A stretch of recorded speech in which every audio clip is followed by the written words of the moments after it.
আজকে আমার অ্যানুয়াল স্ক্যানের রিপোর্টটা দেখানোর ছিল।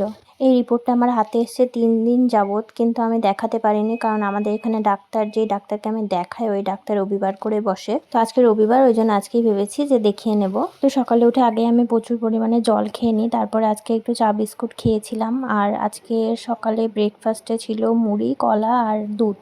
রাতের বেলা করে আমি দুধ খেতে পারি না, তো তাই এখন সকালবেলা করে খাওয়ার চেষ্টা করি। আর আজকে বাড়িতে এনেছিল খাসির মাংস, সেই জন্য আজকে আর বেশি কিছু রান্না করিনি, পটল ভাজা আর খাসির মাংসটাই রান্না করেছিলাম।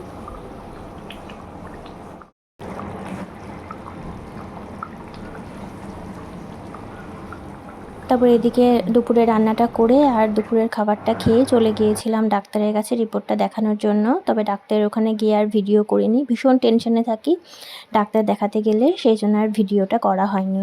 আর ডাক্তারের ওখান থেকে আসার পরে দেখছি যে এরকম মেঘ কালো করে এসছে, আর মনে হয় যে ঝড় বৃষ্টি আসবে, কিন্তু পরে আর ঝড় বৃষ্টি আসেনি।